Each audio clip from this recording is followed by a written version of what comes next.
Ok, buongiorno a tutti. Buongiorno a tutti. Per spagnolo. Bene? Dateci un cenno. Ok, lo spagnolo c'è. Il portoghese. Vediamo se... Portoghese. Buongiorno. Se gli inglesi ci sentono. Sì? Ok. No? Ok, English. ci dicono di no, sì? Sì. Ok, si sente. Ok. Il francese. Vediamo se la traduzione francese si riesce a sentire bene. Ok. Questa è conosciuta di tutta la gente. Ok? Con me. Con me. Che non canto molto bene, ma... Aram sam sam, aram sam sam, guri guri guri guri, aram sam sam, aram sam sam, aram sam sam, guri guri, aram sam sam. Bene? Ok? Più veloce? Ok. Tutti Một vài phút sinh động trước khi chương trình được khởi sự.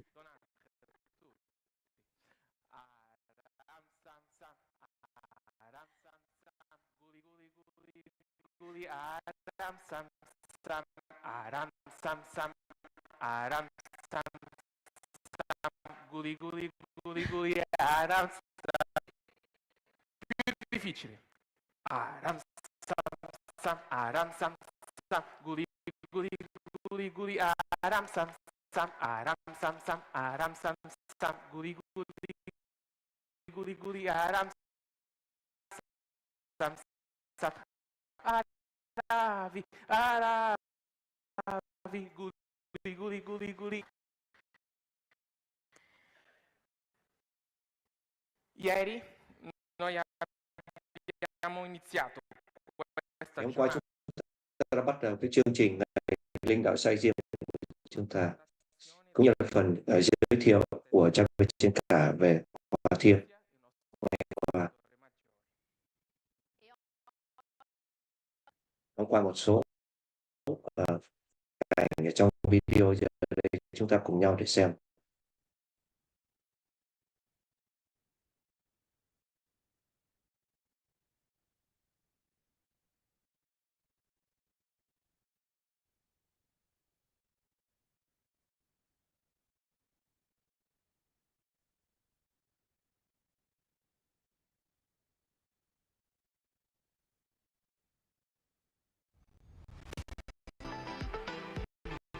Những là lãnh đạo sai riêng lần thứ 42. Giấc mơ kiến tạo những giấc mơ.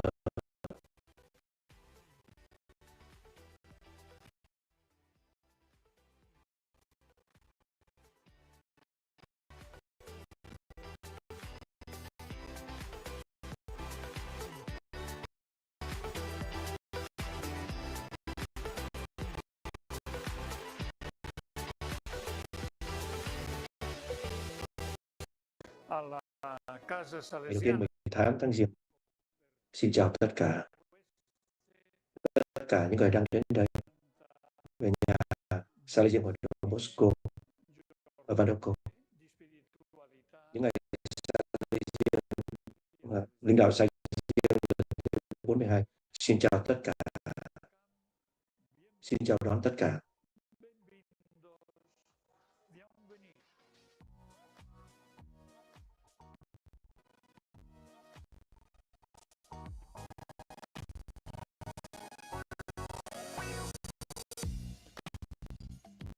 Io sono USA. Chúng tôi là từ Mỹ, New Jersey. Chúng tôi đến đây để trong ngày lễ và chúng tôi có đầy lòng yêu mến trong lòng của chúng tôi. Tôi đến từ Haiti. Tôi đến để tham dự và những ngày linh đạo ở xã đây riêng cũng là gia đình của tôi đã nhiều năm. Tôi đến đây để gặp những người khác, những thành phần gia đình khác.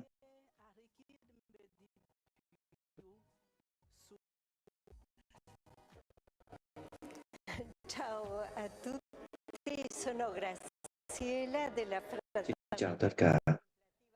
Maria di Nazareth. Sono contenta di essere Tôi rất là vui khi ở đây. Và nhiều lần tôi đã tham dự ngày này. Và đây chính là giấc mơ của Thiên Chúa dành cho gia đình xã hội riêng.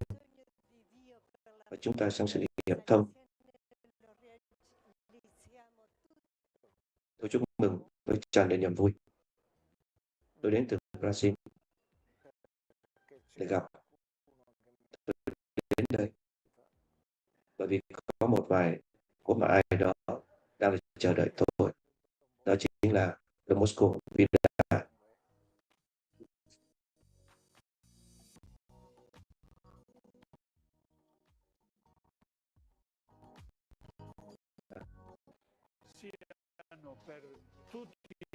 Giấc mơ của Don Bosco làm cho chúng ta mơ được.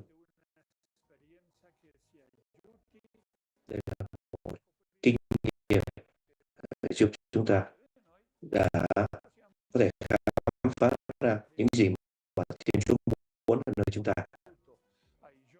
đặc biệt cho những giới trẻ cần đến chúng ta nhất.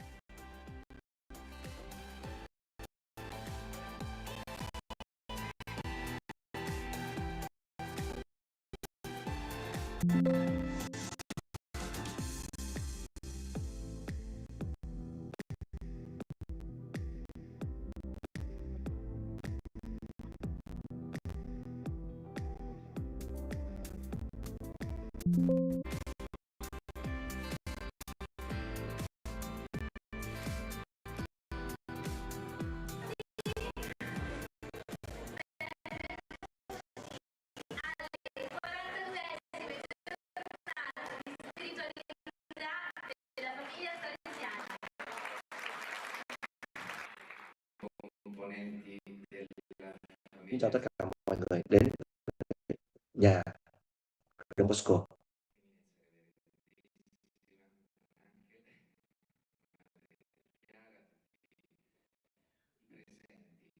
Đây là một danh dự cho tôi đến với Van Docco.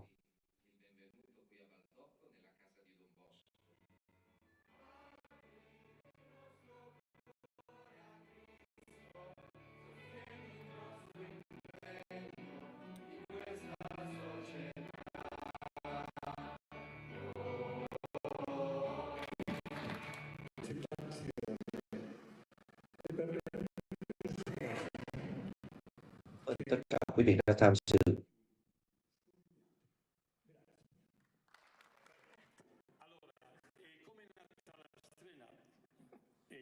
È nata così perché non c'era un'altra possibilità.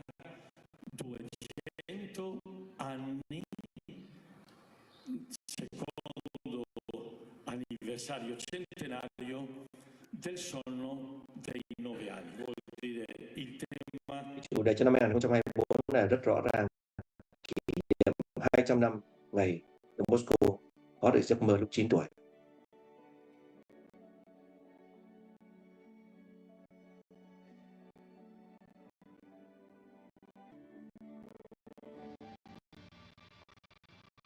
È vero che sarà l'ultima, un po' di nostalgia, tante cose sono già. La nostra presenza ha tanto senso. Hiện diện của chúng ta rất là ý nghĩa. Một lần nữa, tất cả quan trọng là liên quan đến đức tin. Chúng ta hãy tiếp tục làm nóng ấm lại tâm hồn của chúng ta.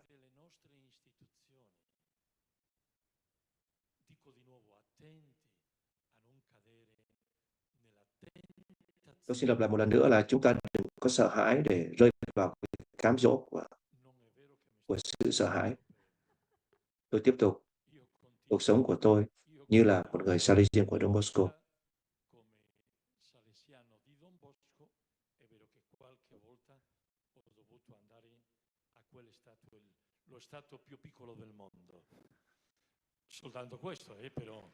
Tôi nói điều này để mọi người đừng hiểu tôi đang chuẩn bị cho một cái sự kiện hay là chiến dịch nào khác. Tôi luôn luôn là một Salesian Don Bosco.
Bene, è sempre bello rivedersi. Io approfitterei per ringraziare ancora una volta Ime Comunicazioni, che sta facendo un lavoro grandissimo, e Piero Giordano, che ha realizzato questo video. Facciamo un applauso grande. Forte applauso.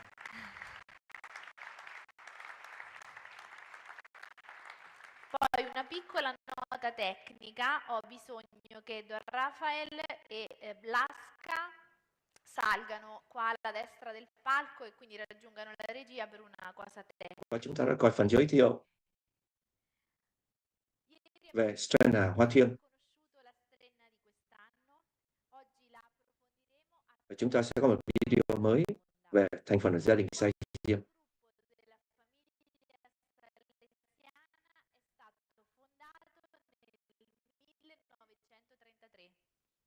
Vediamo così. Un altro indizio. Diamo un altro indizio. È stato fondato da Monsignor Giuseppe Cognata. Giờ đây chúng ta cùng nhau để tìm hiểu một tu hội Salesian Tận Hiến được thành lập bởi Đức Giám mục Giuseppe Cognata. Giờ đây chúng ta cùng theo dõi.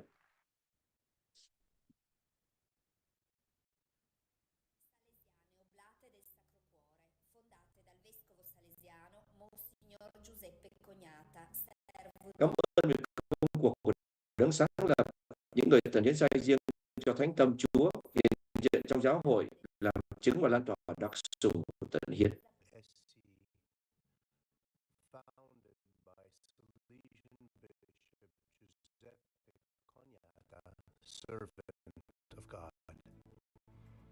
Cảm ơn vì công cuộc của Đấng sáng lập, những người tận hiến Salesian cho Thánh Tâm Chúa hiện diện trong giáo hội.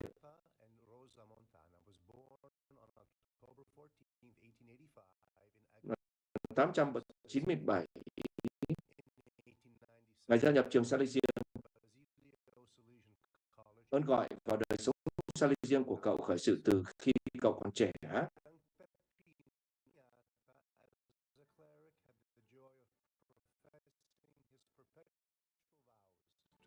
Và Ngài đã được khấn trong tay của khấn trợ lại trong tay Michael.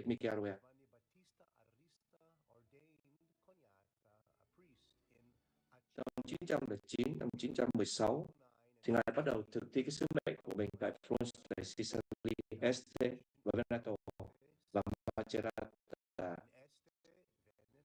Năm 916-918, chiến tranh thế giới thứ nhất, và đã nhìn thấy Ngài như là một người lính tại Palermo. Năm 919-25 làm giám đốc tại Trapani.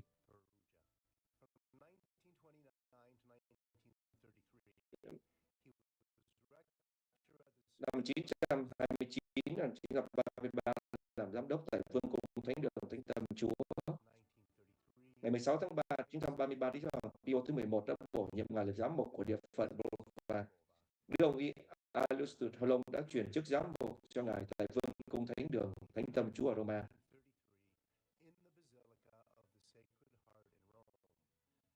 Và ngày năm 1933, Ngài bắt đầu coi sóc giáo phận Bồ Và. Dân số của giáo phận sống trái rèn bần cùng và không hiểu biết. Nhiều trẻ em bị cha mẹ bỏ rơi trên đường phố, bị buộc phải rơi bỏ. Chỉ có một linh mục cho những thị trấn trong Abosmonte bị cô lập nản lòng, vật lộn với sự bần cùng, đối mặt với những nguy hiểm luân lý trầm trọng.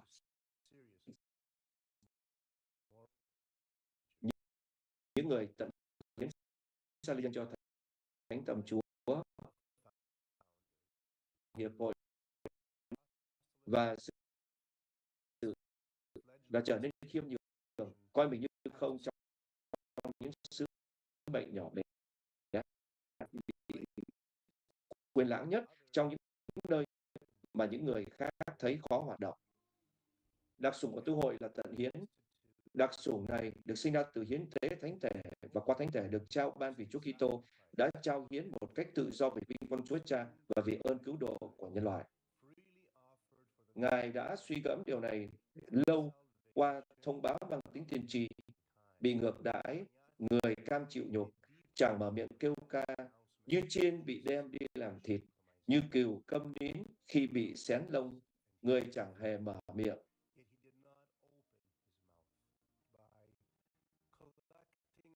Hoạt động mục vụ một được tả qua tính cách của việc là thu gom những mảnh vụn của công việc tông đồ và giúp đỡ giáo hội địa phương ưu tiên hoạt động trong những thị trấn nhỏ, nơi mà không có những tu hội khác hiện diện.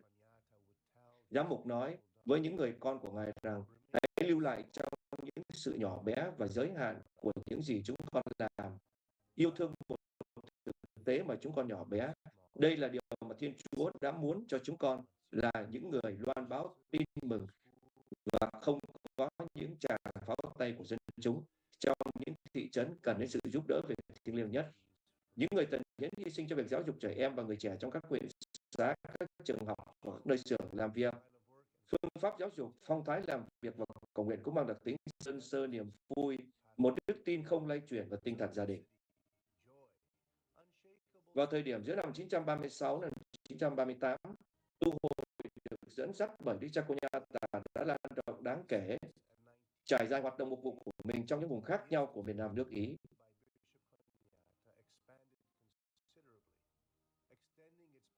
Một số thành viên tư giáo bắt đầu phê bình và chống lại công cuộc của Đức cha Conyata, tố cáo và vu khống Ngài tại Vatican.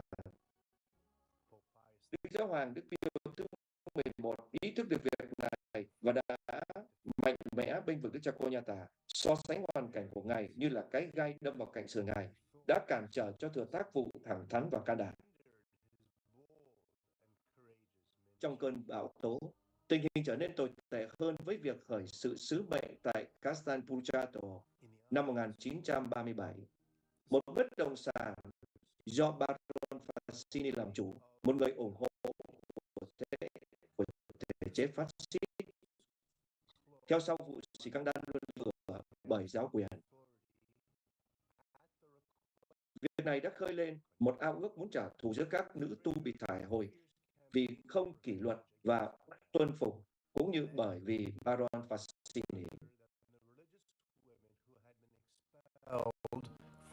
Ngày 20 tháng 12 năm 1939, Văn phòng Tòa Thánh dựa trên những lời vu khống đã lên án Đức Cha và lấy đi khỏi Ngài phẩm giá của vị giám mục, cách chức khỏi địa phận Bô và tước bỏ vai trò bề trên của tu hội Tận Hiến Salesian.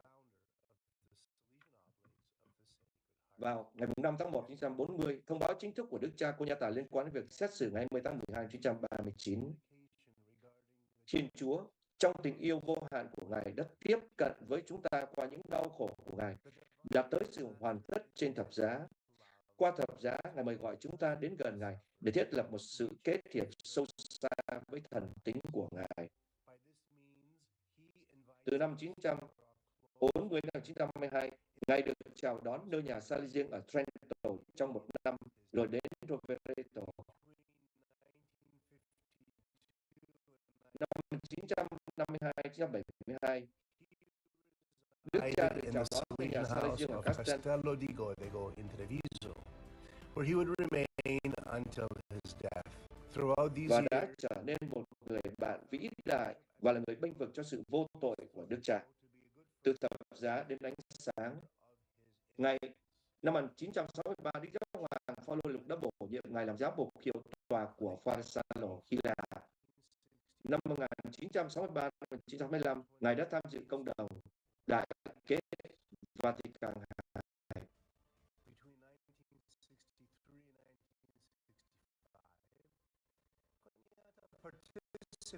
Ngày 22 tháng 7 năm 1972, Ngài đã qua đời tại Pelaro, Reggio Calabria, là nơi mà Ngài hoạt động truyền giáo của tu hội Tận Hiến khởi sự.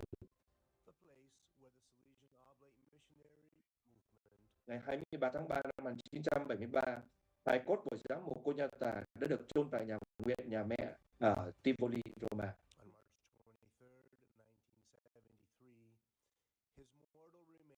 Con sẽ ca ngợi lòng thương xót Chúa đến muôn đời. Ngày nay, những hoạt động phục vụ được từ người trẻ, các trẻ em, chú tâm đến những người đau yếu, sinh động ơn gọi, sinh động phụng vụ, gặp gỡ các gia đình. Sự ra đời của phong trào ALOS, Hiệp hội Tận Hiến Salesian người đời,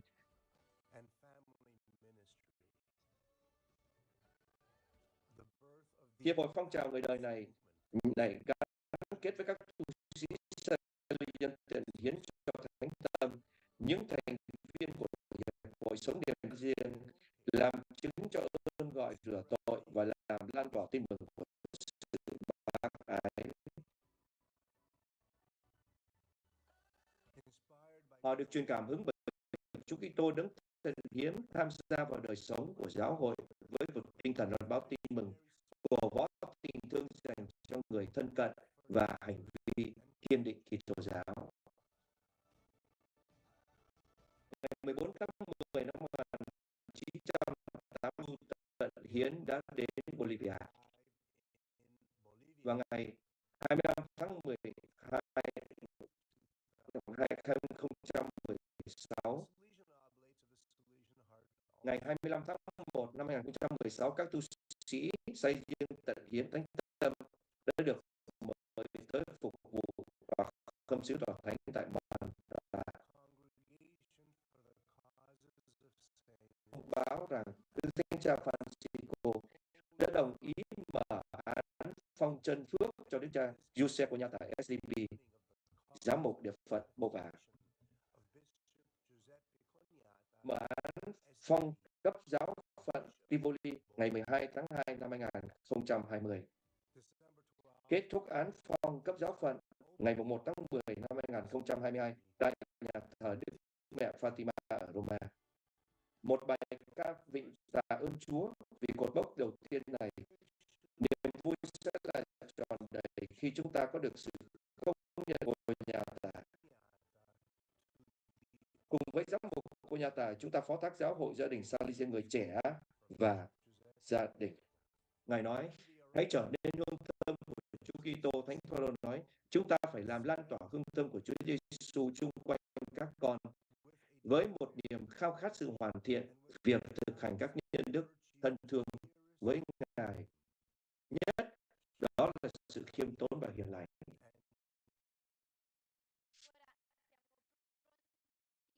Vậy thì chúng ta có cơ hội để biết rõ hơn về những thành viên trong gia đình Salesian của chúng ta. Bây giờ đây chúng ta có thảo luận bàn tròn. Chúng ta mời 4 nhà chuyên viên ngày hôm nay. Chúng ta xin mời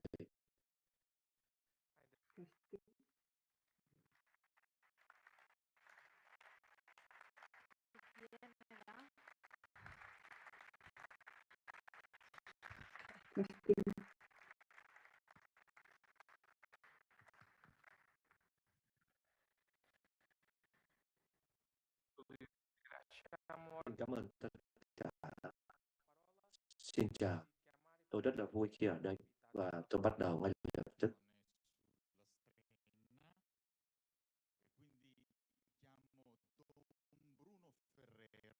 Chúng tôi xin mời cha Bruno, chuyên viên về Salesian, là tiến sĩ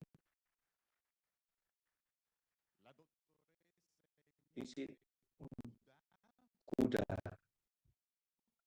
cha Rafael Bazarano, người Salesian,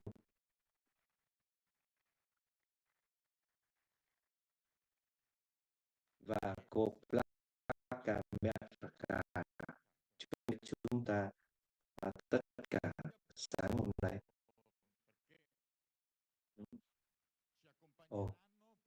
Đây chúng ta nhìn thấy những chuyên viên sẽ giúp cho chúng ta đào sâu cái linh đào sâu cái hòa thiêng 2024.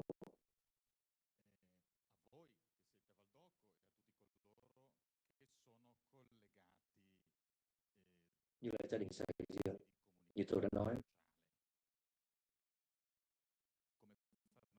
và chúng ta đã nghe cha Việt Trinh Cả đã nói về hòa thiêng.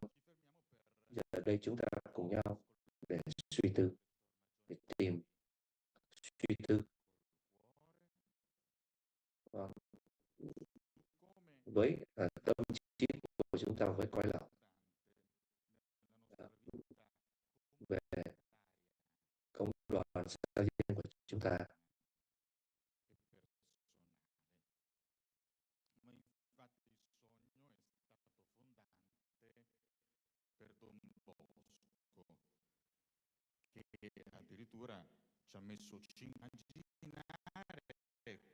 Và chúng ta có thể tưởng tượng là nhiều người đã nghiên cứu cái giấc mơ này. Khi chúng ta cuộc gặp gỡ này, đây là những khách mời chuyên viên,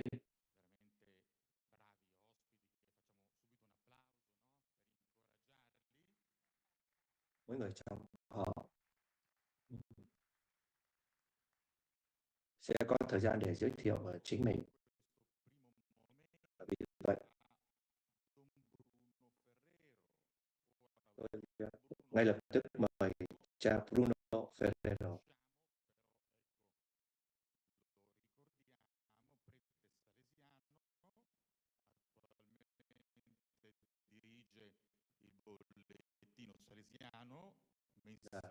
Ngài có say mê trong lĩnh vực giáo dục.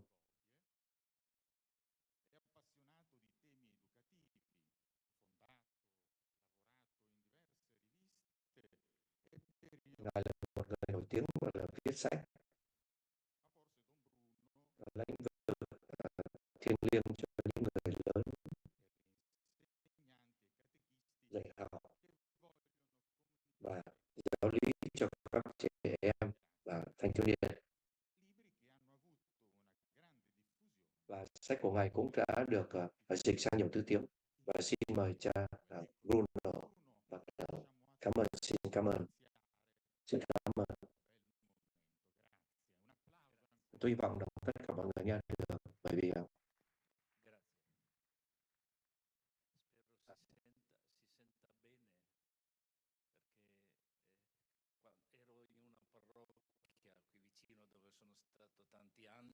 quando è venuto il cardinale per la visita a trafficare con questo aggeggio e dice c'è qualcosa col microfono e tutta la gente e con il tuo spirito. Tôi xin phó thác lời cho Chúa Thánh Thần.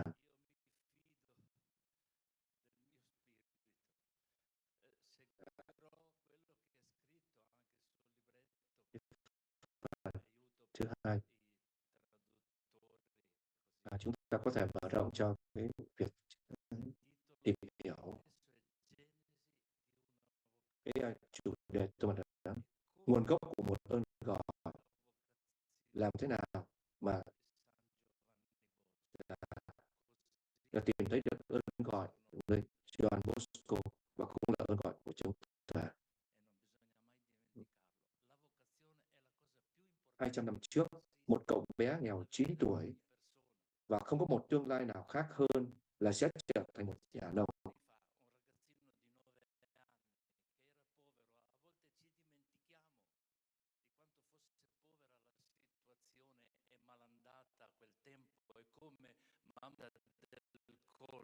Molti si dimenticano di una cosa che ha una fortissima analogia poi con Nếu mà chúng ta nhìn cái căn nhà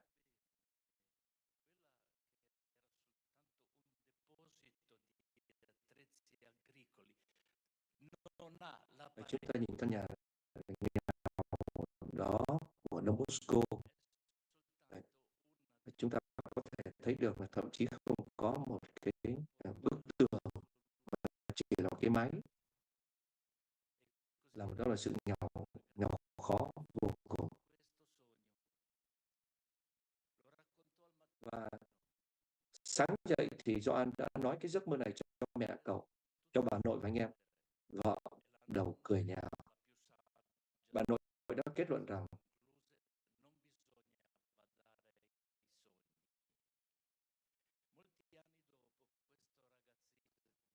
nhưng bà nội nói tôi đừng có quan tâm đến những giấc mơ. Cha đồng ý với ý kiến của bà nội cha, tuy nhiên cha đã không thể loại bỏ được giấc mơ đó ra khỏi tâm trí cha, bởi vì đó không ngất vào buổi sáng khi mặt trời mọc. Bây giờ đến phiên của chúng ta.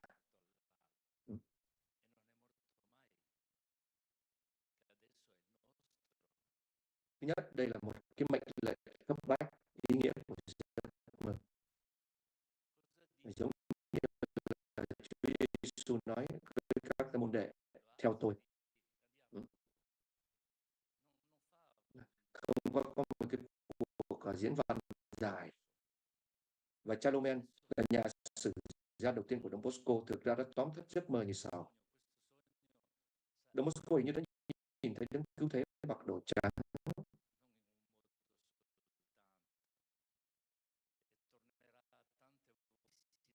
tỏa ra với một ánh sáng chói ngời, đang dẫn dắt một đám đông người trẻ vô số kể quay qua Don Bosco và nói với ngài: con hãy tới đây, con hãy đặt mình đứng đầu những đứa trẻ này và chính con dẫn dắt chúng.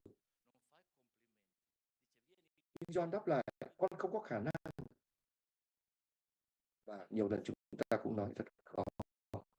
Đấng cứu thế đã này để một cách cần thiết cho tới khi John đón nhận đám trẻ vô số kể đó, giống như thể của Chúa Giêsu.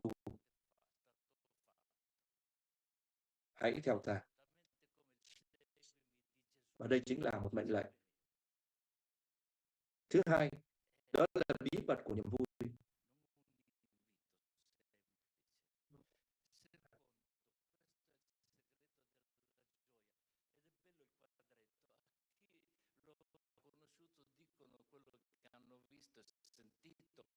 E sono sotto giuramento e dice Đông Loa có nói như thế này trong cái tiến trình phong thánh.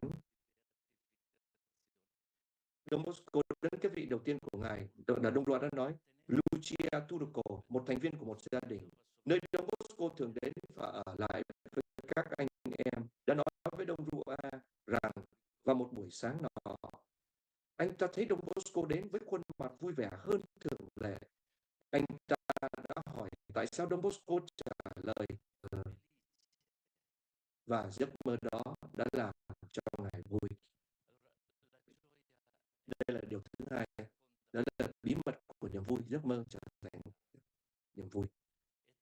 Và điều thứ ba, đó chính là sự đáp trả. Câu hỏi được dành cho tất cả mọi người là bạn muốn bất cứ cuộc sống nào cũng được, hay bạn muốn thay đổi thế giới?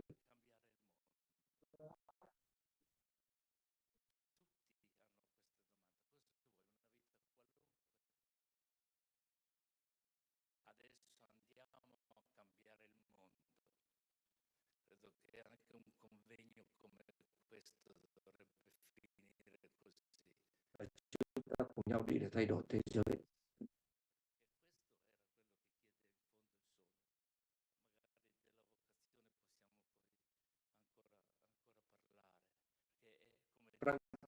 Victor Frank nhấn mạnh đến sự khác biệt giữa ý nghĩa của cuộc sống và ý nghĩa trong cuộc sống. Ý nghĩa của cuộc sống thì liên quan đến các câu hỏi như tại sao tôi ở đây?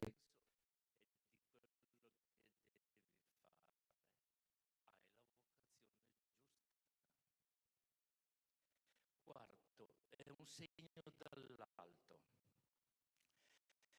Thứ tư, đó là một dấu chỉ từ trên. Trong chủng viện Don Bosco đã viết một trang về sự khiêm tốn đáng ngưỡng mộ như là một động lực cho ơn gọi của mình. Giấc mơ ở Muriando đã luôn luôn để lại dấu ấn trong tôi. Thực ra thì giấc mơ đã được đổi mới trong một cách thức rõ ràng hơn trong những dịp khác. Và đây chính là cuối cùng thì giấc mơ càng ngày càng đẹp, càng rõ. Và ta thấy ý nghĩa đối với Don Bosco của giấc mơ. Chúng ta có thể chắc chắn rằng Ngài đã nhận ra Chúa và người mẹ của Chúa. Tuy nhiên có sự cẩn trọng của mình, nhưng Ngài tuyệt đối không nghi ngờ về việc là mình đã được viếng thăm bởi trời cao.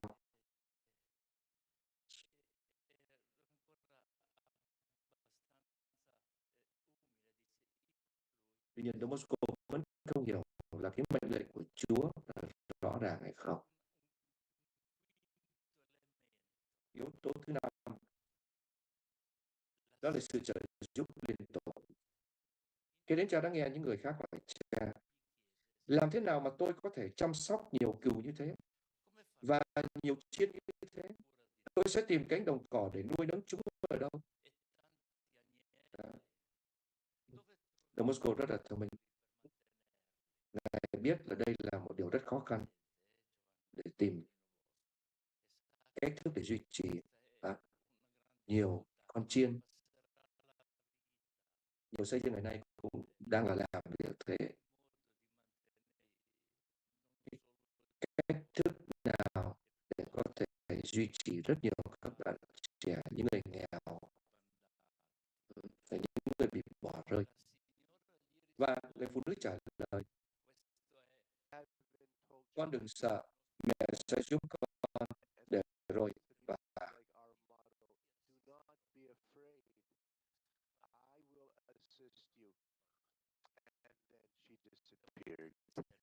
Don't be afraid. times the gospel tells us, do not be afraid.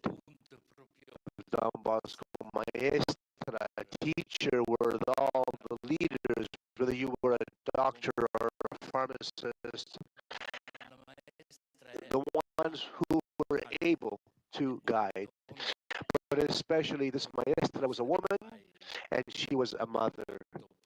And so the mystery and the miracle of motherhood and womanhood Như vậy là mầu nhiệm của có một người mẹ luôn ở bên cạnh và đồng hành.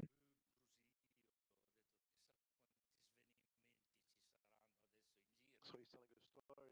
The word went around that they voted a woman to be pope. Mẹ của Chúa hay là Đức Mẹ, mẹ Thiên Chúa có nghĩa là gì? Well, this meaning of Mary as mother, as Mary as Maria như là bà giáo và là người hướng dẫn Don Bosco. Mẹ đã mặc khải cho Don Bosco cái sứ mệnh và không giờ là cái phương pháp, và không bao giờ bằng những cú đấm, bằng sự bạo động, nhưng mà sự hiền lành, cũng giống như mẹ đã chỉ ra cho các con cái của mẹ. Như vậy thì vai trò của Đức Maria như là người mẹ và như vậy hướng dẫn.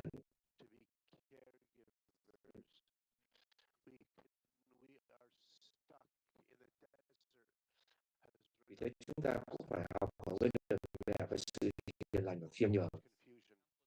Đức mẹ Maria như là người hướng dẫn trong sứ mệnh của Don Bosco, và trong nhiều cách thức hãy trở nên khiêm nhường và mạnh mẽ để có thể hoàn thành được cái sứ mệnh này.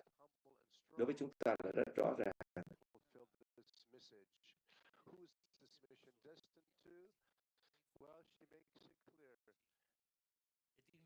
These were teacher shows. Vậy là giấc mơ được mặc khải cho Don Bosco được biến đổi những con vật dữ dằn đó trở thành những con chiên hiền lành. Như vậy hãy làm cho mình trở thành khiêm tốn. Vì thế mà đi với vùng viên, vùng ven.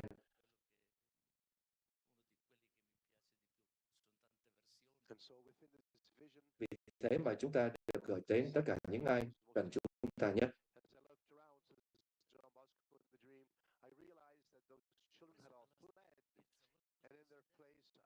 Saw a multitude of kids, dogs, cats, bears, and several under animals.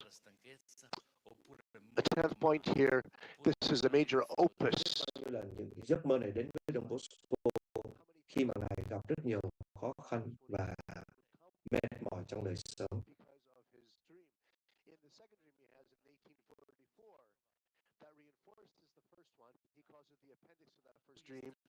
John says this, overcome by fatigue, I wanted to sit which was the church. Then I realized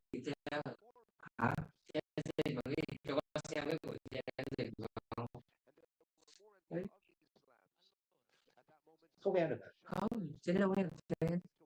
Có thấy được cái kênh này không? Không.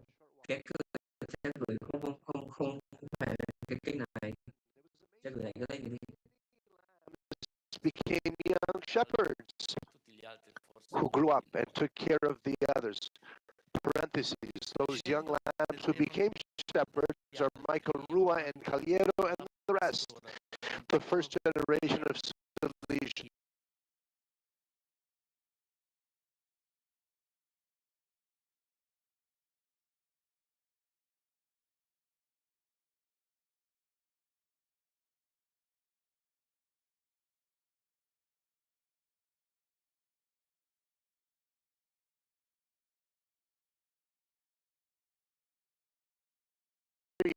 Sleeping under a staircase when he worked in Chiedi.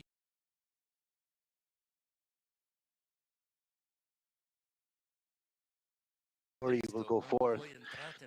The dream pulls him out of the abyss of poverty into the grandeur of God's presence, concretely present in his midst to share with others.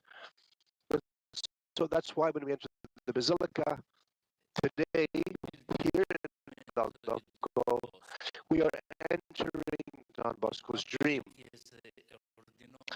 The last point, Don Bosco's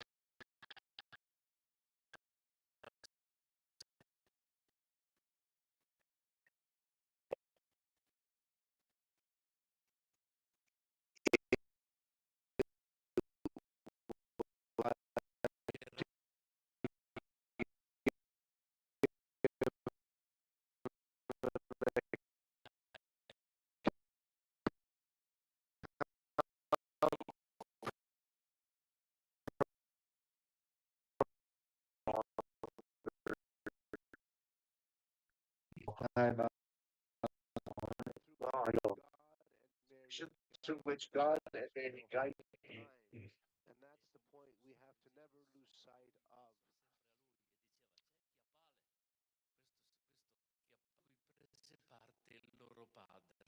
Imagine Don Bosco as a founder, writing the memoirs, obeying the Pope, writing down these stories. For this purpose, when my sons read about my antics, their father's antics, and they will read them much more willingly after I have gone to heaven and I am no longer with them.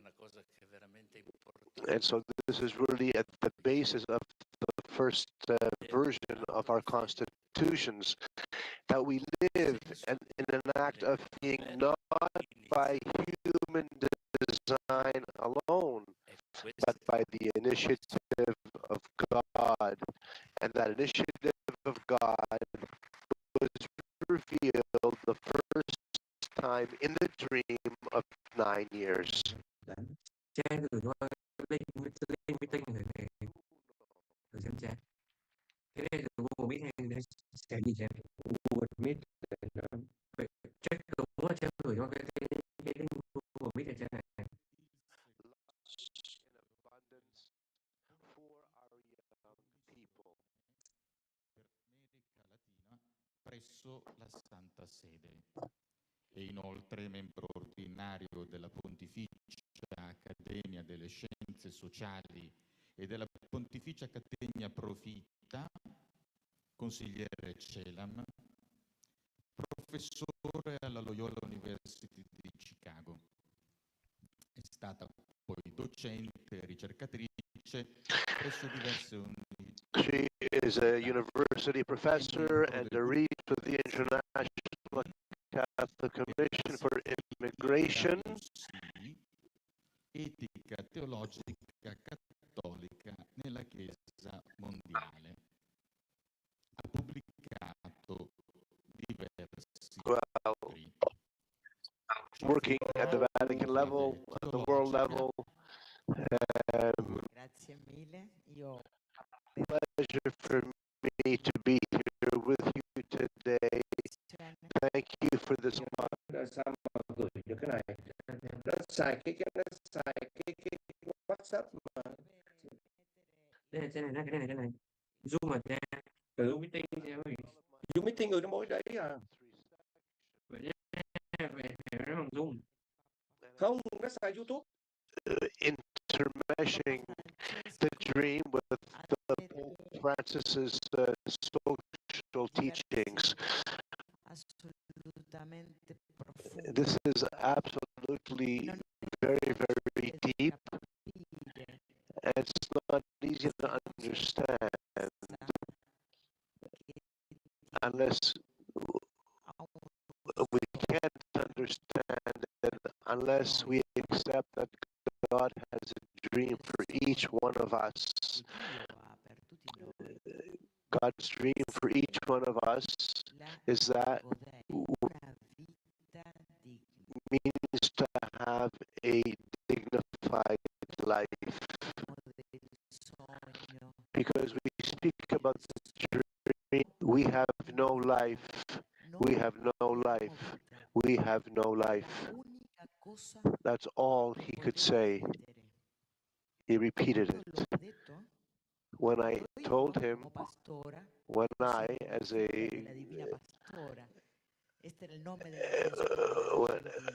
I'm a daughter of the Good Shepherd. I'm a past pupil that is student in Argentina. And so the sisters of that school taught me and taught us that we have to try to be shepherdesses now of the young. And now I try to do that as a member of the Pontifical Institute for Central America. And so we're trying to put young people in dialogue with Pope Francis. I had begun a process that strove to create bridges for a dialogue between Pope Francis and young people, university students on various continents. First, with universities in America Latina, and in Asia, and then the South, and finally, we will be entering our network with universities in Europe starting in October next year. But in our work in Latin America, there was this young boy I spoke about from Haiti who could say only this: we have no life, we have no life. He had no power even to dream. And yet God's dream is that everyone, even the young in Haiti, have a dream. As Pope Francis says, like he told the young people in Lisbon this summer, all of us, every one of us, has to have a dream. And we can make that dream concrete. What's the dream? Dignity. Our dream is dignity. To have life is to have dignity, not a life that is deprived of dignity. We're not just an animal. We're not a pet. Having dignity is not, having a dream is not just to have enough to eat, but it's to have a dignified life. This is how we become the image of God. And so this is a central theme that Pope Francis has in his heart when he tells us that we must organize hope to give a dream to our young people. We have to organize their dreams, which means to organize hope. Because hope, like we all know so well, is a virtue, a theological virtue. And the theological virtues is a supernatural gift that has the possibility of moving our hearts, moving us to become more like the God in whose image we are made. But today, in the world, this is a question that we must chew on in these days. Today, in the world, who is it that organizes the hope of our young people? Are we sure that we're doing that? Is the school doing that? Is university doing that? Are we sure that we are listening deeply to what the young people are telling us? Are we working to help them organize their hopefulness? Or is there another voice between technology and the virtual reality and consumerism that is taking hold of their hearts and conditioning their dream and directing it elsewhere than to the image of God? Dreams cannot exist in the culture of individualism. Our dreams draw us into community. And so to talk about dreams today is not something romantic.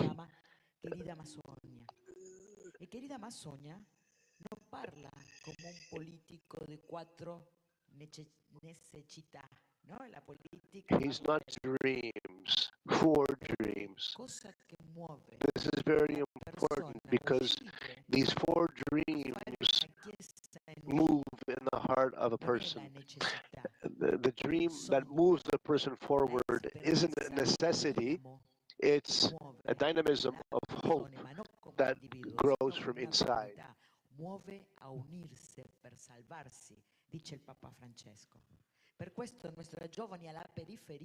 Pope Francis said that our dreams move us towards others, whether it's in South America or Africa or Latin America.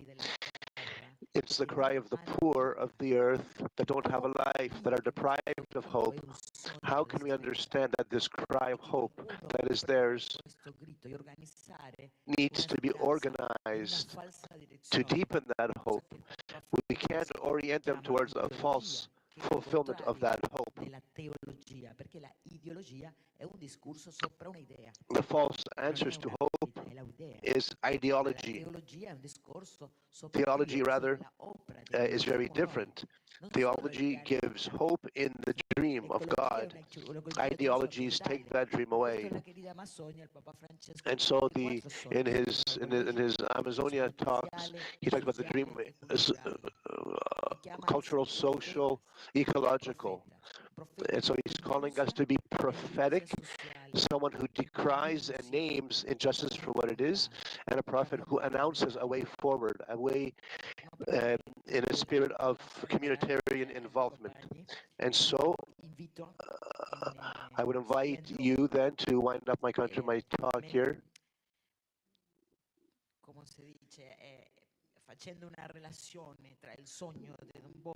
I invite you to make a comparison, an integration between how the Holy Father is speaking about hope and dreams, and interface that with Don Bosco's dream.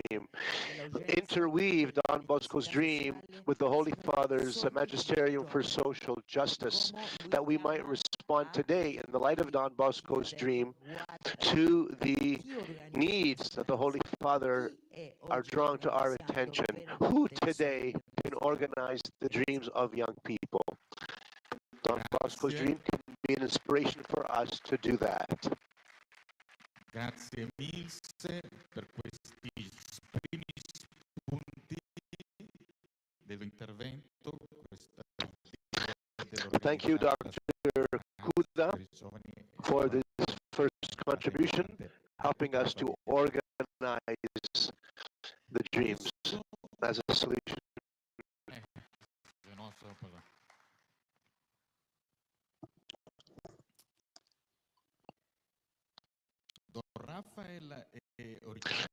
Father Raphael is originally from Colombia.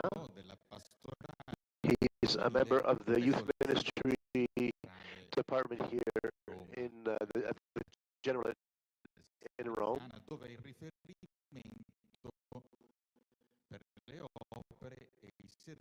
And he is responsible for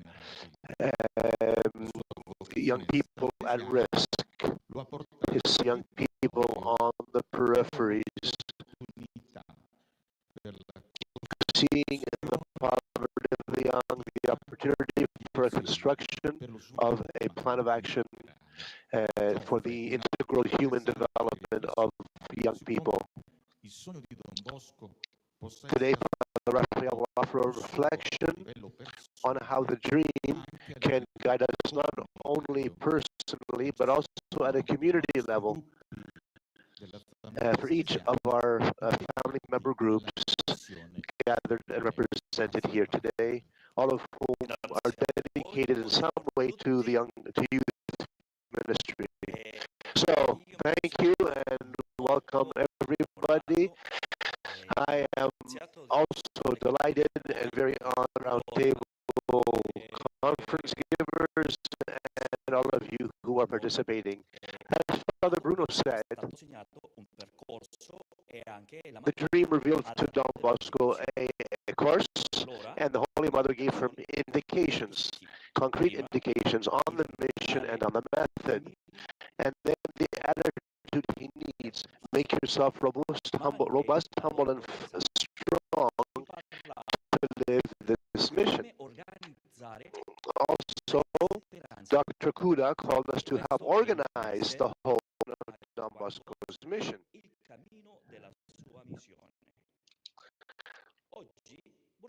So today, I would like to propose an update to this plan according to the reality of today's. Our group is addressed to its members who make up that corporate group. This is a corporate activity. We are not acting personally within our family members group. suggesting that we place each Salesian family group that we belong to in the position of John's dream at age 9. And so be humble. Be humble. Humility allows us to our neighbor. As a church, it urges us to go towards the other. As Pope Francis has insisted on so many times, to be a church that goes out, and how he himself has reinforced in the concept of social friendship that accompanies the synodal approach. And so having a sense, a concern of human warmth, this is social friendship. Humanity has undergone a very difficult process of change of mentality, change of eras, change of policies. The way in which people and peoples relate to each other has also changed. But it seems that the propensity for war, discrimination, xenophobia, the maltreatment and the abuse of those who are different, of those who do not know each other, has not changed in the human heart. How long will it take to move towards a deeply rooted justice and peace for all? What processes still need to be activated in today's world to overcome the hatred that leads us to indifference and situations of violence? This attitude indicates that as a Salesian family, we have the opportunity to evaluate the actions we are taking in our efforts to evangelize, and an opportunity to engage in a proper interpretation of the context in which we find ourselves, where we as a Salesian family is put in the different forms of suffering that affect them. For this reason, it is worth opening a dialogue between the language of setting links to the Church's social doctrine and the proposals and discourses with which civil society seeks to interpret and respond to the problems of marginalization. The expression social friendship manages to reduce the gap between these two worlds, the world of faith and the secular world, which seems to have no common ground.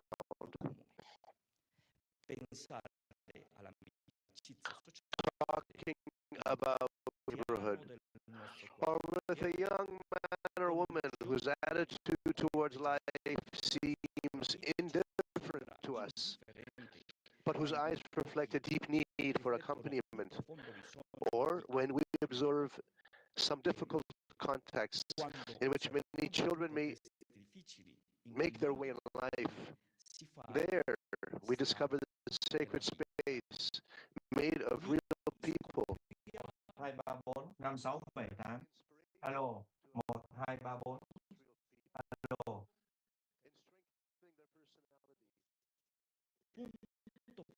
And we do so not only as individuals, but as institutions, be present to others who are in need, helping young people develop in a 1, 2, 3, 4.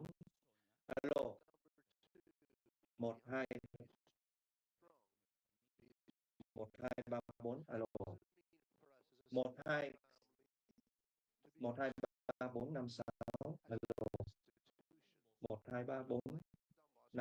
7, 8, 9, 10. Alo. 1, 2, 3, 1, 2, 3, 1, 2, 3, 4, 5, 6, 7, 8, 9, 10. Alo. 1, 2, alo. 1, 2, 3, 4, 5, 6, 7, 8. Alo. 1, 2, 1, 2, alo. the powers of personalism, genericism, activism, disintegration, and improvisation. We need to free ourselves from these forces Alo, that pull us apart. sáu What bảy does ba personalism mean? The hai desire not to work in our hai projects, alo not believing in the common project, but to want to do my own thing, the Lone Ranger syndrome. I'm the one who know best. I'm the one you refer to. I'm the one that will make this happen. Personalism is a trap. We must also avoid the trap of genericity. forces What does that mean? Considering that any proposal is valid, everything is good for evangelization. Not hai true. alo When we think we don't need a process, when we don't need a plan that I'm the unites one us as a who community, know that it's a trap. We have to avoid also the trap of activism. What does that mean? Do without reflection, without thinking, without planning, from a theological perspective, from an institutional perspective. Why are we doing this? And where is this going? And what good are we achieving? And what need are we addressing? Another trap is disintegration. This is a very dangerous trap. What does it mean? Well, it's the trap of the ego in our communities, within our structures, within our institutions. We see religious members, we see consecrated members, committed lay people who perforce have to work in little groups, but not in a team. And so we separate the work. And so let's separate the project. You do this, I'll do that.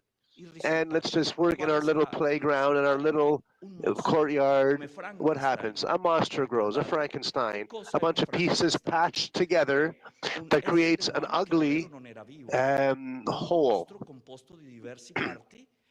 A monster with many parts that doesn't generate life, but destruction. Disintegration is a problem because it leads to destruction of our institutes. Finally, we have to avoid the trap of improvisation. What does that mean? Not working in a concerted way together, doing it off the cuff. Okay, and so let's avoid these risks, and that's how we will be strong. Let's move to be robust or be rogetic. A robust and energetic approach to the Salesian family as an institution today called for if we consider that changing wolves into sheep requires managing our pastoral wisdom, making our proposals systematic. We manage every day, every aspect of our life, the meals, our interpersonal relationships, and so we need to also manage the knowledge we have. We have to organize our knowledge, organize what we do and why we do it. In different groups within the Salesian family, we are very good, we are very intelligent, but maybe we're not so good at expressing what we know and how we do it. Much of articulation fails because we don't have the capacity to organize and our experience and give order to our educative experiences. And so we need to take care of the people with whom we work. We need to develop a culture of secure environments. Remember that we have this challenge before us. We have to defend as a main dream the dignity of every person. And so we have to have methods and we have to have tools in the church and in our society to guarantee the dignity of every person within our institutions. This trap, if we don't do this, we fall into the trap.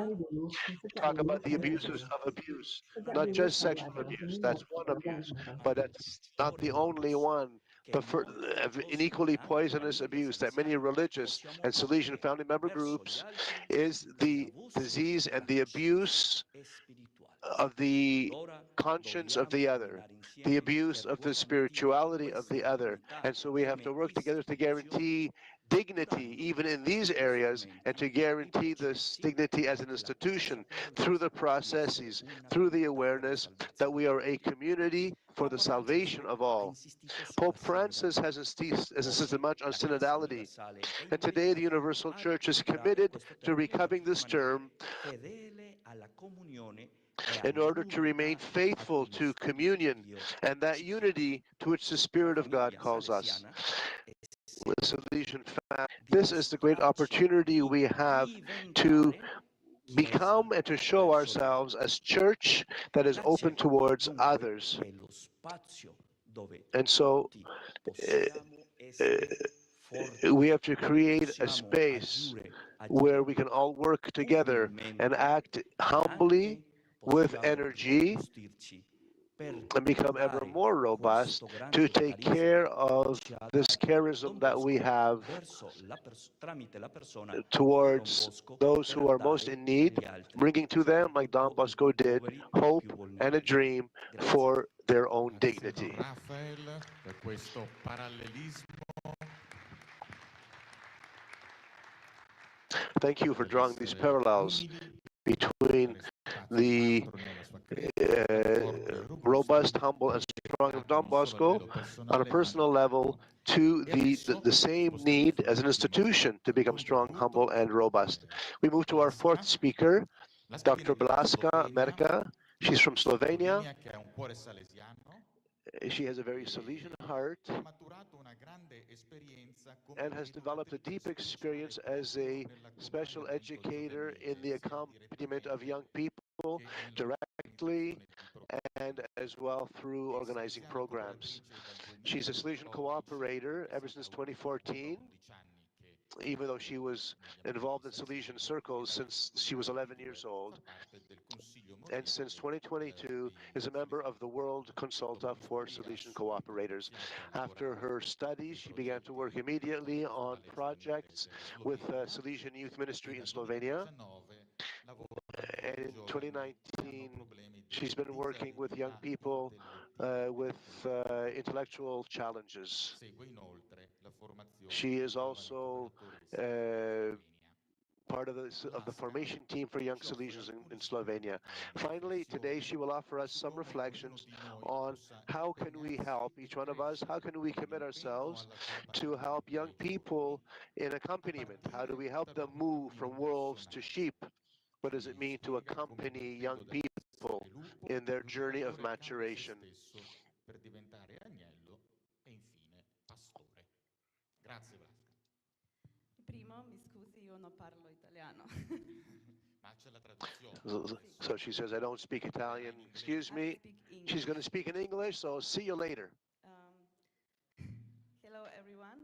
So, as mentioned, I will share my own experience of Don Bosco Dream, how I transformed personal and also during my work with young people and how I see the work with young people today. I would like to share 5 points, not 2, 5 points. Tôi xin chia sẻ 5 điểm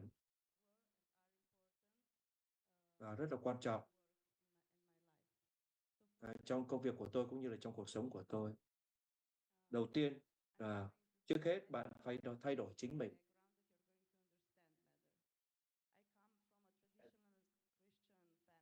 Tôi đến từ một gia đình miền quê, truyền thống Kitô giáo bao gồm 6 người. Chúng tôi đi tham dự thánh lễ mỗi ngày lễ vào Chủ nhật và thỉnh thoảng vào các ngày Chủ nhật. Tất cả mọi sự bố mẹ của tôi cũng đã khích lệ tôi đi lễ.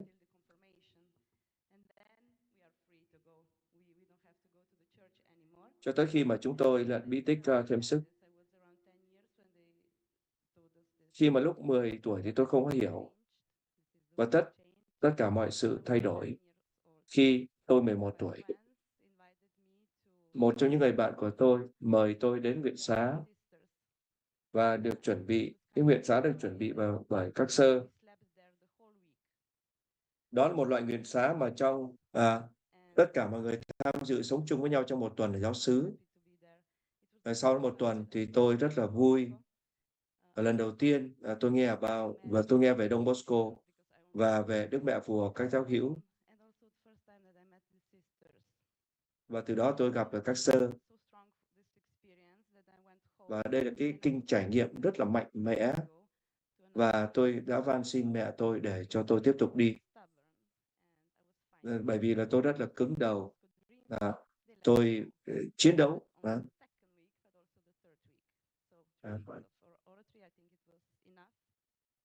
Và như vậy là trong 3 cái tuần đó tôi đã tham gia nguyện xá. Và đó là cái điều đủ cho tôi. Tôi hiểu biết về Don Bosco một chút, về mẹ Maria Phù Hộ các giáo hữu.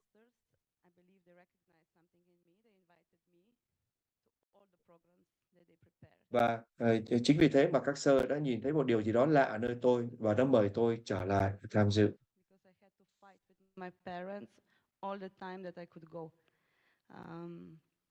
Và tôi chiến đấu với bố mẹ của tôi là tôi muốn đi. Điểm thứ hai đó chính là hãy tìm một người bạn đồng hành. Khi mà tôi 15 tuổi thì tôi bắt đầu đi vào trường cấp 3.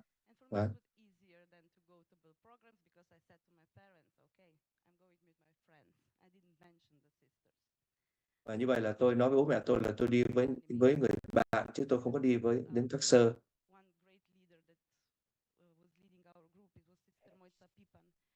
Và có một sơ là thật là một sơ đã đồng hành với tôi.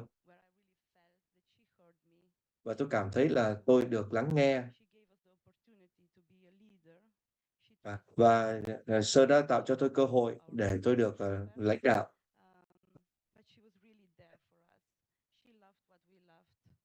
Và sơ đó thật sự là yêu mến những gì mà chúng tôi yêu mến. Và cuối cùng thì xin để ngài sơ để cho tôi chọn lựa những gì mà tôi quyết định, để cho tôi tự do để chọn lựa. Phần thứ ba đó chính là hãy mở mắt và mở lòng. Và đây là điều quan trọng và xin nhớ. Sau khi tôi kết thúc cái trường trung học thì tôi đã đi học tiếp và tôi vui hưởng với các Salesian.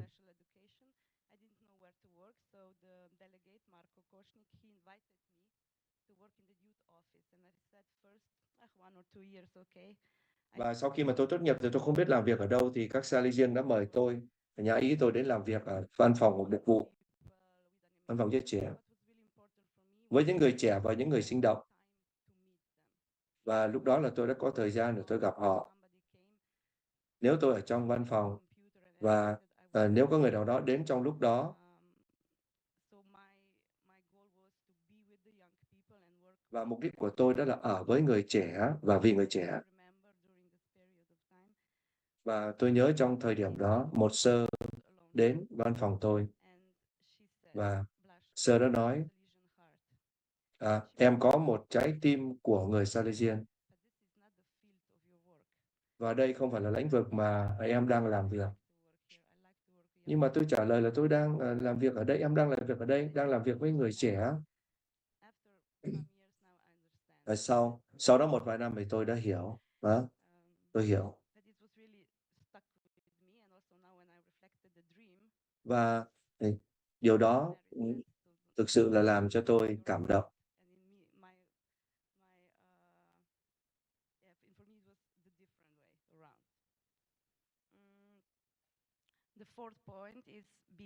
Điểm thứ tư đó chính là hãy sống thật chân thành.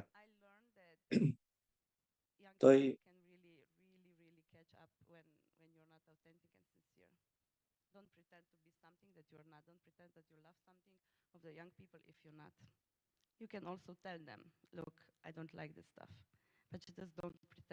sống thẳng thắn, ngay cả những gì mà bạn không thích, bạn có thể nói thẳng với người trẻ điều này là bạn không thích.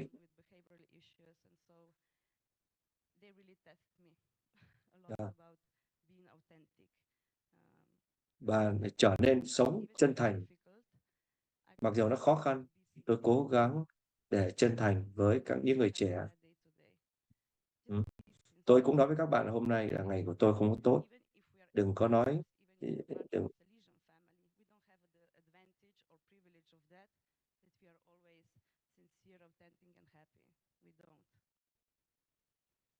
Chúng ta mặc dù là những sai nhưng không phải là luôn là chúng ta dễ dàng để chân thành, nhưng chúng ta phải cố gắng sống điều đó. Điểm cuối cùng đó chính là đôi khi rất khó để trở nên một mục tử, bởi vì là cái sống chúng ta cám dỗ bởi cái tôi. Điều quan trọng là chúng ta không thể làm việc một mình, nhưng mà làm việc với người khác, lắng nghe tiếng giáo viên và nói về mẹo phù hộ. Tôi phải nói chậm lại. Tôi có cần lặp lại không? Không. Ok. Về Đức Mẹ.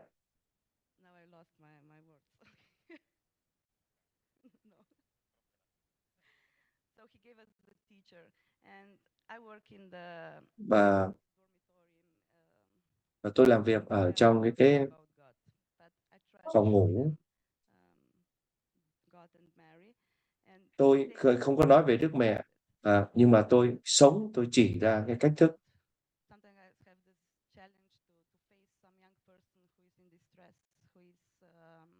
Thật là khó khăn khi tôi phải đối diện với những đứa trẻ đang gặp khủng hoảng và những người nóng giận. Và trước khi tôi về lại phòng, tôi luôn luôn cầu nguyện. Không phải là vì cái gì đó là phép lạ, nhưng mà khi tôi đang đối diện với những người trẻ thì tôi cầu nguyện. Và tôi luôn luôn cầu nguyện xin Đức Mẹ phù hộ, cầu nguyện cho con, hướng dẫn con. Và đôi khi thì là điều tốt xảy ra, đôi khi cũng không xảy ra. Và qua những kinh nghiệm của tôi và qua những người trẻ, tôi hy vọng rằng gia đình Salesian chúng ta có nhiều thứ để ban tặng. Chúng ta có nhiều thứ để có thể trao cho thế giới ngày nay, cho người trẻ. Và chúng ta cảm thấy được là cái gia sản của chúng ta, Don Bosco. Don Bosco là của chúng ta và chúng ta có thể trao cho người khác. Cảm ơn Alaska.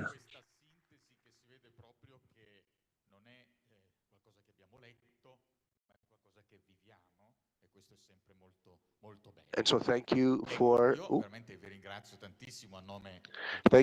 all of you who gave us this this morning of discussion, of reflections, very rich and very diversified.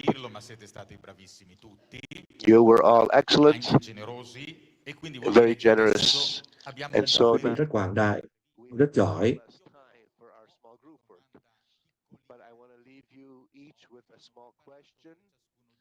Và tôi muốn hỏi một vài câu hỏi cho mỗi quý vị ở đây.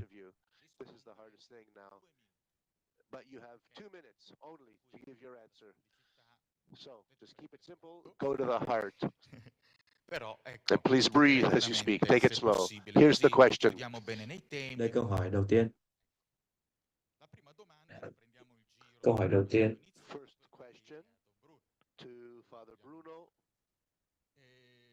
Câu hỏi đầu tiên là xin hỏi cha Bruno. You say what you can in the time limits. At the end of it all, what is a vocation? Cuối cùng thì một câu hỏi là ơn gọi là gì?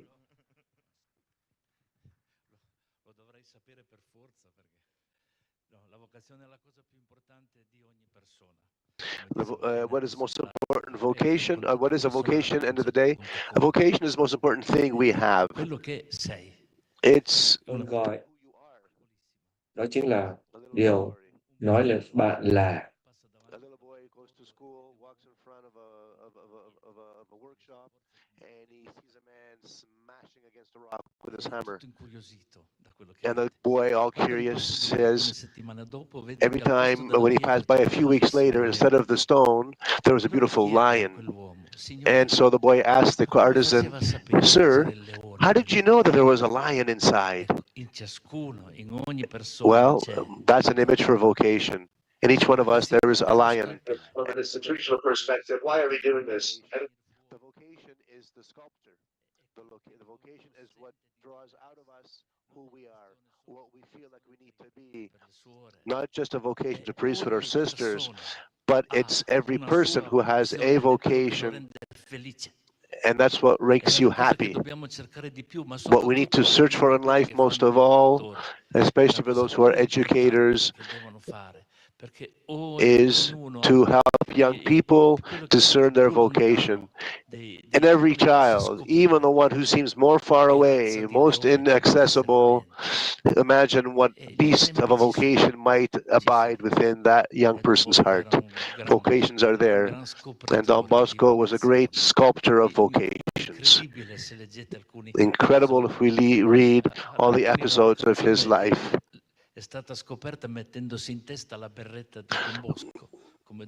And so some people came to know their vocations simply by putting on Don Bosco's beretta.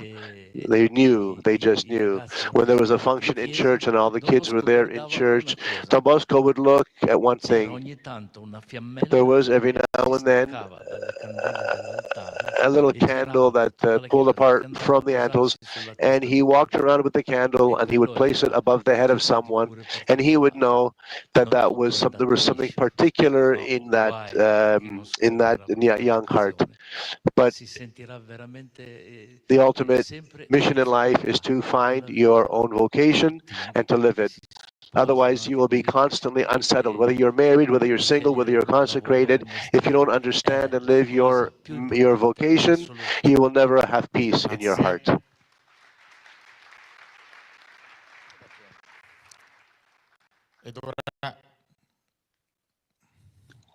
Question now to our second panelist, Dr. Emilce Cuda. Listening to you, I have to ask, how does Don Bosco's dream enter into social justice for young people? Pope Francis, on January 8th this year, gave a beautiful talk to the diplomatic corps at the Holy See. And he said to them, we are in a war, and not just the wars we know about from the news and in Ukraine, the Middle East, and Somalia, but he says, we're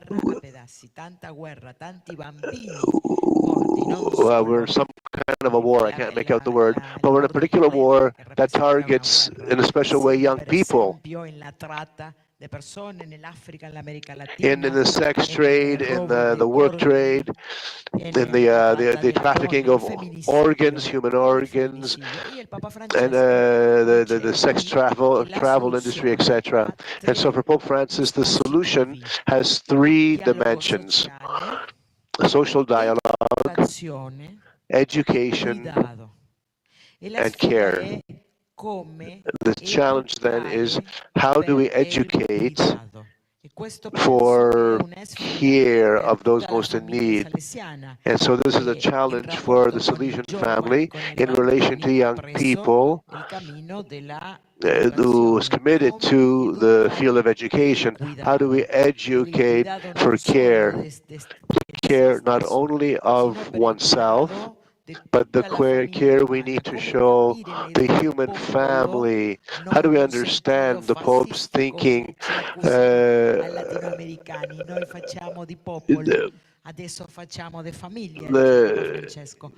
We have to create families. How do we take care of the environment of our common home? How do we create a sense of care for all people, that all might be free of exploitation, sex trade, etc.? Don Rafael. Come la missione giovanile nei gruppi della famiglia salesiana Let's talk about youth ministry within the Salesian family groups. Many times we want to involve, many adults want to be involved in youth ministry, but they don't have the time or the way to be involved. What do you say to that? A very important attitude, which was in my second point, how do we become strong, has to do with learning other languages. As a Salesian family, we're a huge family. We are very auto-referential. We can put ourselves at the center. We have our language. We have our messages. But we tend to speak to ourselves. And it can be a block to the way we talk with civil society, with other members of the same Salesian family. And so there could be another trap that we can fall into. We become insular and non-communicative within the church, within the very Salesian family.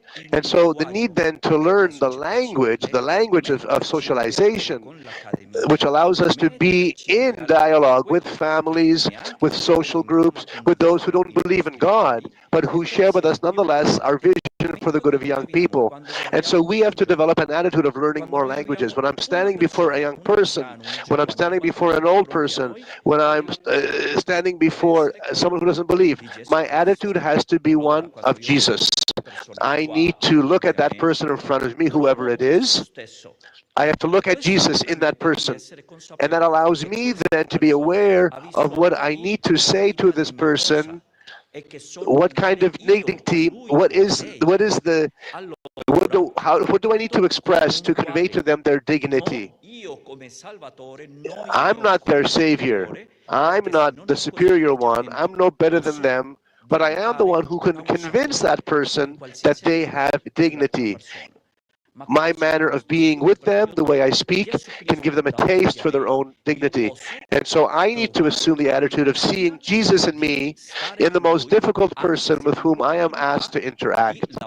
Every encounter is an opportunity to speak that language of dignity in civil circles, in non-religious circles, and even among our co-members of our Salesian family. Because human rights are basic rights, and they speak to the dignity of every person. Every person has the equal share of gospel values in them. So our approach to respecting the rights of each person, I see before me a young person, an old person. I look in front of me a person laden with human rights, a person to whom I can only dream to make aware of the rights that they have. I need to promote their awareness of their dignity, and then I have to defend their dignity if it's being violated by other forces. And so this is our way of saying, this is how I find Jesus in that person. And then in that way be able to enter in dialogue in a language that is amenable to any kind of context. Sì, no, facciamo gli applausi, ci mancherebbe, come no? Quando facciamo uno collettivo tutti insieme. L'ultima domanda per Blaska, che ci ha regalato tanto dell'esperienza personale, ne hai fatto cenno, però magari se puoi dirci una parola in più sulle difficoltà. Sulle difficoltà che l'educatore incontra nel suo cammino, proprio nella relazione col giovane. A quel punto, se puoi darci qualche suggerimento di come affrontarle. I didn't understand, but he translated me before, so don't worry. Yes, the difficulties. I said already that if we are sad, if we feel defeated, if we are the things that doesn't go as we wanted, as we dreamt, it's good that we accept this. Accept and also share with someone. We are all part of Salesian family. We are all part of some groups. When I had this experience, I turned to my cooperators. I was in a time when I couldn't pray by myself, so I asked them. to pray for me, and it was easier. One of the Salesians told me, you have to find your joy again. First, look at outside, because we can find joy, or we can find also only love outside. And then when you find it, go inside and try to find the joy on inside. If we have difficulties when we work with young people, if we are sad or something like that, share with them also this, because they really accept this good. Then they will also see that we as educators, we are not some powerful human beings, but we are just human like them. Grazie, grazie molto. Un applauso a tutti. A questo punto. And so now, thank you one and all. Ringraziamo tantissimo i nostri relatori. Credo che ci siamo potuti rendere conto di come non solo entrando in You have all given us a possibility to not only how to enter the Basilica, but how to enter into the dream of Don Bosco in a particular way. And so, we're going to have an occasion now to go deeper. You will be invited to join a small discussion group. Each of these presenters will speak in the language in which they spoke. So if you spoke English, I think the most obvious place for you to go is with Dr. Blaska. The translators will not be part of the next session. So you need to go to a group that speaks in a language that you understand. A Tullio, i 4 relatori che hanno condiviso con noi tanti spunti di riflessione. So final words of thanks to Tullio for moderating the panel and for the 4 speakers who presented. La vocazione di ognuno è in qualche modo il sogno che The vocation of each of us is God's dream for us. And so God communicates with us even through our dreams, which at times can be difficult to interpret right away, but because we have to train our hearts, we have to learn to be humble, robust, and strong. Anche qualcosa di più. Tu, io, Giulia, tutti i presenti, siamo stati in qualche modo in questo sogno di 9 anni. Imagine that each of us here are part of Don Bosco's dream, this dream that transforms wolves into sheep. Orgogliosa di far parte di questa famiglia con tanti membri, tutti così diversi. We're quoting some of the comments that were shared about this talk.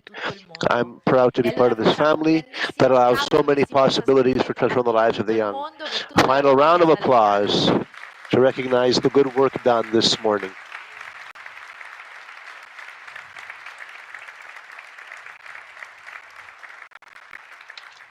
Una famiglia così bella e così grande, e con questo applauso lanciamo un altro video di un altro gruppo.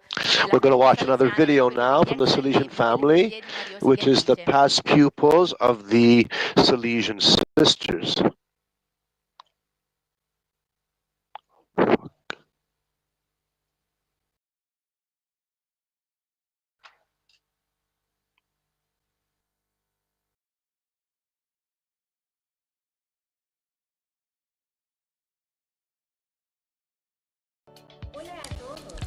Hello everyone, welcome to this presentation of the Mornese Past Pupil World Confederation, Past Pupils of the Daughters of Mary Help of Christians, and the Mornese Association Onlus. In the next few minutes, we will take you on a journey through our commitment as lay people.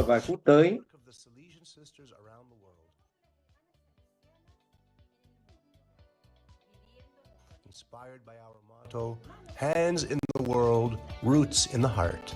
Let's get started.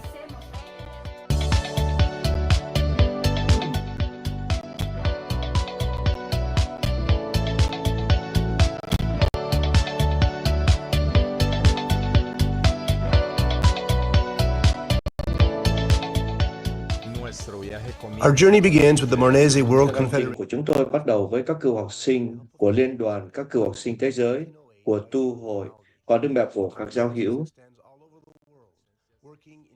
được thành lập bởi We collaborate with them to build a brighter future for society.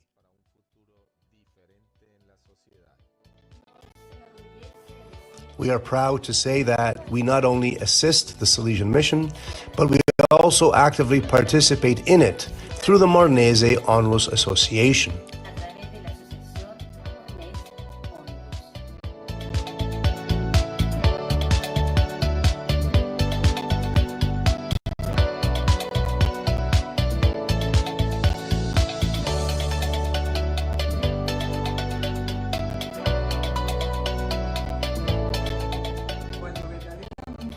When you truly internalize our motto, hands in the world, roots in the heart, you realize that it is not just a slogan. It is a call to action, to be a force for good in the world. Our partnership spans all continents and cultures. We are active on multiple fronts: education, healthcare, social services, and human rights advocacy. We work closely with our sisters. One of the missions we have is to help young people through... One of our missions is to help young people through scholarships, mentoring programs, and workshops, following Don Bosco's preventive system. But it's not just about classrooms. We are also deeply engaged in community development projects, providing clean water, working with youth, women, and families to help them develop their full potential, and creating safe spaces for those in need.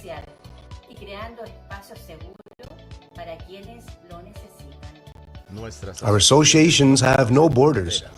With members scattered throughout the world, we create a powerful network that amplifies the impact of our collective efforts.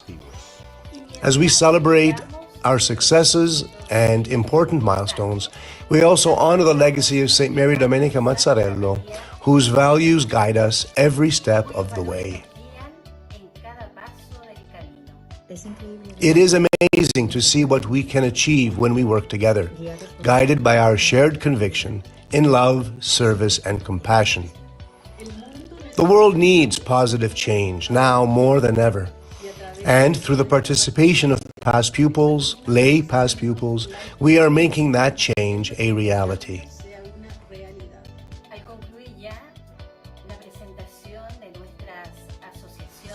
Our involvement in the Mornese World Confederation and Association of Past Pupils is not just a commitment, it is a lifestyle.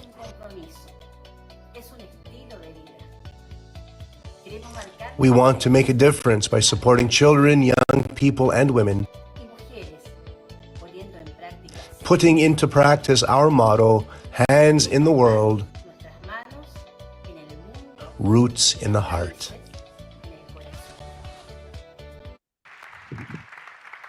Bene, questo applauso lo continuiamo ancora più forte perché siamo salesiani e quindi vogliamo far sentire, no, la spiritualità dell'allegria che ci insegna Don Bosco. Okay, so thank you for this testimony. We're a people of feast, of celebration. There are more than 4,000 people are following this event online. And so good on us for being able to create this experience together for so many people around the world. From Torino, we are reaching the world. Okay, I have to tune out, folks. I'll be back later. Vorremmo fare qualche avviso, attenzione. Sì, allora adesso faremo qualche avviso, quindi lo dirò lentamente in modo che tutti possano comprendere e i traduttori possano spiegare bene. Chiamo intanto Don Manolo qui sul palco perché ci aiuta un po' per i luoghi. Adesso ci sarà un piccolissimo break. Alle 11:30 ci sarà la possibilità di ritrovarci con i relatori della tavola rotonda, a seconda delle lingue di appartenenza, in vari spazi della casa. E quindi gli italiani e i francesi avranno la possibilità di ascoltare Don Bruno Ferrero qui in teatro, quindi questo è semplice. Don Bruno Ferrero si fermerà in teatro, lingue italiano e francese. Don Rafael invece sarà alla Sala Cocco. Adesso Don Manolo ci spiegherà dove si trova, e qui italiano e portoghese. Buongiorno a tutti. Per raggiungere la sala Cocco basta salire al primo piano, quindi uscendo dal teatro si gira leggermente a destra, c'è una porta, una scala e quando sale al primo piano si trova lì la sala Cocco, molto facilmente. Ok. Con Emilde invece nella sala Don Bosco e la lingua è lo spagnolo. Sia la sala Don Bosco come la sala Zigliotti, di cui ci parlerà dopo, si trovano nel cortile di Don Bosco di fronte alla Basilica. Quando siamo accanto alla statua di Don Bosco, Basilica a destra, le sale con nomi di rettori maggiori a sinistra. Ok, infatti con Blasca, lingua inglese, ci troveremo proprio nella sala Zigliotti. Zigliotti, ok. Zigiotti, ok. Quindi lo ripeto, Don Bruno Ferrero si fermerà qui in teatro, lingue italiano-francese. Don Rafael, la sala Cocco, italiano e portoghese. Emilde, sala Don Bosco, lingua spagnolo. Blasca, sala Zigiotti, lingua inglese. Ok? Grazie. Grazie Don Manolo. Prego, molto gentile. Grazie. Un applauso. E il secondo avviso, attenzione, dopo il pranzo sono previste visite ai luoghi salesiani. Per aiutarvi con le indicazioni per questo momento chiamiamo a Don Michael. Don Michael? Una curiosità, Don Michael è anche uno dei nostri traduttori che stanno facendo un lavoro molto impegnativo. Facciamo un applauso a loro per farci vivere meglio. Per tutti i traduttori. Grazie. Tutti i traditori. Bene. Esatto. In breve, dunque per queste visite, e poi faremo nelle varie lingue, no? Esatto. Sapete, abbiamo organizzato, no? Avete iscritti voi stessi nel gruppo che volete visitare, di partecipare. Prendete magari il badge e notate l'ovale più lungo, indica la visita che farete. Mi raccomando, per rispettare le guide e di dove andiamo e voi stessi che avete scelto, andate a quella visita. Siamo in 400 quasi e se non ci dividiamo secondo quello che è previsto non si vive bene. Allora, vado avanti in italiano. In English. So the English group is very easy. What I'm talking about is the afternoon visits. There are only 2 English groups, so it's Più easier. lentamente ci dicono, un po' più lentamente. Slowly. Okay, English people, talking about the groups that you're going to have for your tours after lunch. There's only 2, either the Barolo Oratory or the museum. The message I'm giving is simply this. After lunch, we will go out for those visits. In the courtyard, there will be signs to tell you where to go. If you're in the museum group, you go to the museum and look for your group name with the leader who is there. If you're going to the Barolo, I will meet you near the bar Barolo, okay, in the courtyard. Okay, pour ceux qui parlent français, il n'y a qu'un groupe, donc c'est très facile. Vous allez vous aussi au musée sous le portique parce que le père Adolphe vous fera la visite là-bas. Puis, i portoghesi sono un gruppo. Comunque anche loro vanno al museo. Ok, somos um grupo apenas, os portugueses, e vamos, de acordo com o que está no nosso crachá, para o museu. Bene, los hermanos, hermanas di idioma spagnola. Ok, c'è 3 gruppi. 3 grupos. Museo, andate al museo. E los que van al museo se van al museo. Sì. Sotto il porticato. È sencillo. L'altro gruppo che fa Cotolengo. Altro gruppo a Cotolengo. Presso l'ingresso del museo missionario, cioè presso il cancello grande del cortile. Vanno al museo missionario che sta cerca del patio. Okay. Se siete nel gruppo Basilica, Se stanno nel gruppo che dice basilica, il gruppo si trova all'ingresso laterale presso Versilia e Caravaggio. ok, los que están con ese grupo de la basílica se encuentran en el lado de la basílica junto de las estatuas de Versilia y Caravaggio. Bene?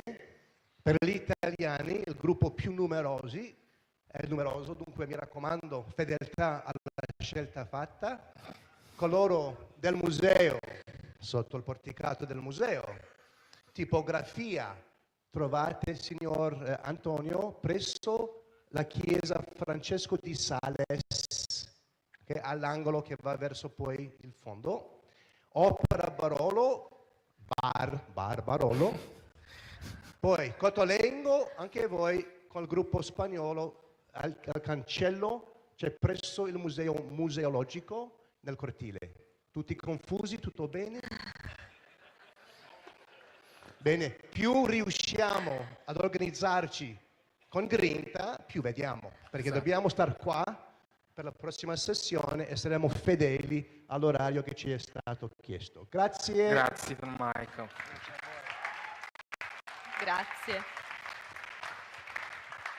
Non abbiamo finito con gli avvisi, quindi tenete ancora l'orecchio attento, perché quando torneremo dalle visite salesiane ci divideremo nuovamente per gruppi linguistici, ok? Come faccio a sapere in che gruppo mi trovo? Ce l'ho scritto sul pass, ok? Io per esempio ho ITA 8, ok? Portoghese 1. Portoghese 1, perfetto. Nel libretto, quindi in questo libretto, a pagina 22 troverete una tabella dove c'è scritto dove il gruppo che avete scritto nel pass si deve trovare, ok? C'è anche una cartina della casa con i luoghi, così questo ci aiuta a muoverci, ok? Per la casa, anche se poi ci saranno dei membri dell'equipe che daranno un po' una mano a chi non riesce a trovare la stanza, ok?